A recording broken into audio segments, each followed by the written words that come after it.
Hello students, BA third year विषय समाजशास्त्र। आज इस विषय के अंतर्गत मैं सेकंड पेपर का एक नया टॉपिक स्टार्ट कर रही हूँ, प्राक्कल्पना का अवधारणीयन एवं प्रतिपादन। इस टॉपिक में मैं प्राक्कल्पना के विषय में या उपकल्पना या हाइपोथेसिस के विषय में बताऊंगी, इसका अर्थ, परिभाषा और विशेषताओं आदि के बारे में। सबसे पहले अनुसंधानकर्ता जब अनुसंधान करता है तो सबसे पहले वो क्या करता है, एक विषय का चयन करता है और उस विषय के अंतर्गत फिर वो एक टॉपिक उसमें सेलेक्ट करता है। टॉपिक में कोई भी समस्या ले सकता है या किसी विषय की जानकारी, किसी टॉपिक की जानकारी ले सकता है, कोई भी अध्ययन का विषय ले सकता है। और उसमें जब वो समस्या को चुन लेता है तो समस्या के बारे में कार्य कारण संबंधों का पूर्वानुमान लगा लेता है एवं पूर्व चिंतन कर लेता है। मतलब कोई भी समस्या जब चुन लेता है, टॉपिक जब चुन लेता है, तो वो उसकी एक परिकल्पना कर लेता है कि ऐसा होगा। इसमें जैसे कि वो पूर्व चिंतन या पूर्वानुमान ही प्राकल्पना, परिकल्पना या उपकल्पना कहलाती है। जैसे एग्जाम्पल लेते हैं कि भारत में बढ़ती हुई अपराध प्रवृत्ति नामक समस्या का अध्ययन कोई करना चाहता है, तो इस समस्या के कार्य कारण संबंधों के बारे में हम सामान्य ज्ञान एवं अनुभव के आधार पर ये अनुमान लगा लेते हैं कि निर्धनता ही बढ़ती हुई अपराध प्रवृत्ति के का मुख्य कारण है। ये हमने अनुमान लगा लिया, ये हमने प्राकल्पना कर ली कि जो अपराध की प्रवृत्ति है जो आजकल बढ़ रही है, इसके पीछे क्या है, निर्धनता है। अब ये अनुमान, इस अनुमान को लेकर के अध्ययन किया जाता है। हमारा ये कथन ही हमारे अध्ययन विषय की प्राकल्पना कहलाएगी। हम अपने अध्ययन में ये देखने का प्रयास करेंगे कि निर्धनता और अपराध के बीच में क्या संबंध है, क्या हमारा पूर्वानुमान सही है या गलत। ये कामचलाई जो अनुमान है वो हमारे अध्ययन कार्य को एक आधार देगा और उसे आगे बढ़ाएगा। हमारे वास्तविक अध्ययन के बाद हमारी ये उपकल्पना या प्राकल्पना सही भी सिद्ध हो सकती है और गलत भी हो सकती है। इसके विपरीत भी निष्कर्ष निकल सकते हैं। हमारा उद्देश्य प्राकल्पना को सही साबित करना नहीं होता है, बल्कि वास्तविक तथ्यों के आधार पर वैज्ञानिक सत्य को ढूंढना होता है। प्राकल्पना निर्माण का उद्देश्य तो विषय से संबंधित तथ्यों को संकलित करना और शोधकर्ता का मार्गदर्शन करना तथा उसे अनिश्चय के अंधकार में भटकने से रोकना है।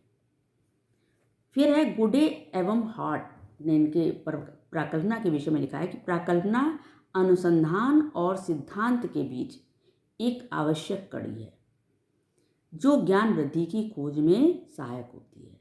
ये इन्होंने परिभाषा दी है। अब आता है कि एक प्राकल्पना दो या दो से अधिक चरों के बीच पाए जाने वाले संबंधों का अनुभवात्मक रूप से परीक्षण करने योग्य कथन है। प्राकल्पना एक तीक्ष्ण अनुमान है। प्राकल्पना क्या है, एक अनुमान है कि ऐसा हो भी सकता है और नहीं भी हो सकता है। इसको सिद्ध करना होता है वैज्ञानिक तथ्यों के आधार पर। प्राकल्पना की परिभाषा क्या है कि इन्होंने लुंडबर्ग ने लिखा है कि एक प्राकल्पना एक काम चलाऊ सामान्यीकरण है जिसकी सत्यता की परीक्षा अभी बाकी है। दूसरी है गुडे एवं हॉट के अनुसार प्राकल्पना एक ऐसी मान्यता होती है जिसकी सत्यता सिद्ध करने के लिए उसका परीक्षण किया जा सकता है। और पीटर एच मन के शब्दों में प्राकल्पना एक काम चलाऊ अनुमान है। टाउनसेंड के अनुसार प्राकल्पना अनुसंधान की समस्या के लिए सुझाया गया उत्तर है। तो इस तरीके से विभिन्न जो परिभाषाएं दी गई हैं उनसे स्पष्ट होता है कि प्रकल्पना एक ऐसा पूर्व विचार, निष्कर्ष, कथन, सामान्यीकरण और मूर्तीकरण, अनुमान या प्रस्थापना है जिसे अनुसंधानकर्ता अपनी शोध की समस्या हेतु निर्मित करता है और उसकी सत्यता की जांच करने के लिए आवश्यक सूचनाओं का संकलन करता है। एक प्रकल्पना विभिन्न चरों के बीच संबंधों को स्थापित करती है। प्रकल्पना सामाजिक अनुसंधान और खोज को आधार प्रदान करती है, नवीन ज्ञान प्राप्ति की प्रेरणा प्रदान करती है। अब आता है कि अच्छी प्रकल्पना की क्या विशेषताएं होती हैं। नंबर 1 है स्पष्टता। प्रकल्पना कैसी होनी चाहिए? स्पष्ट होनी चाहिए। वो जो है वो भाषा की दृष्टि से और दूसरी अवधारणाओं की दृष्टि से, दोनों दृष्टि से स्पष्ट होनी चाहिए। प्रकल्पना में प्रयुक्त शब्द और उनके अर्थ तथा विचार स्पष्ट होना चाहिए और भ्रम रहित होना चाहिए। ऐसे कोई शब्द नहीं होने चाहिए जो भ्रम पैदा करें। प्रयोग सिद्धता दूसरा, इसमें क्या है कि प्रकल्पनाओं में इस प्रकार की अवधारणाओं का उपयोग होना चाहिए जिनकी सत्यता की जांच वास्तविक तथ्यों के आधार पर की जा सके। तीसरा है विशिष्टता।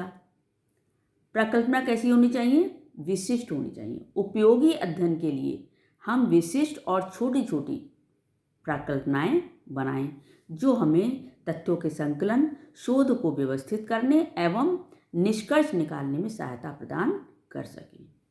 और अगला है उपलब्ध प्रविधियों से संबद्ध। प्रकल्पना का निर्माण करते समय इस बात का ध्यान रखना चाहिए कि उसकी सत्यता की परख उपलब्ध प्रविधियों के द्वारा हो सके। जो भी विधियां हमने चुनी हैं उनके द्वारा उसकी सत्यता की जांच हो सके। और नेक्स्ट है सिद्धांत समूह से संबंधित। गुडे एवं हार्ट लिखते हैं कि सामाजिक अनुसंधान में नौसिखिए विद्यार्थी इस नियम को अक्सर अवहेलना कर देते हैं कि उनकी प्रकल्पना किसी सिद्धांत से संबद्ध नहीं होती। सामान्यतः वे ऐसे विषय का चयन करते हैं जो उन्हें रुचिकर और आकर्षक लगते हैं। वे इस बात का ध्यान नहीं रखते कि उनका अनुसंधान कार्य पूर्व प्रचलित किसी सिद्धांत को गलत प्रमाणित करने या उसकी पुष्टि करने या उसे संशोधित करने में सहायक होगा या नहीं। नेक्स्ट है सरलता। एक उत्तम प्रकल्पना में सरलता का गुण भी होना चाहिए। सरलता का अर्थ ये नहीं है कि प्रकल्पनाएं सामान्य जन के लिए भी बोधगम्य हो। इसका मतलब ये नहीं है। बहुत अधिक सरल प्रकल्पनाएं घातक भी सिद्ध हो सकती हैं। इसलिए सरलता का गुण तो होना चाहिए लेकिन इतना भी सरल नहीं होना चाहिए जो घातक सिद्ध हो सके। अब आता है प्रकल्पना के प्रकार। ये मैं नेक्स्ट वीडियो में लूँगी। Thank you.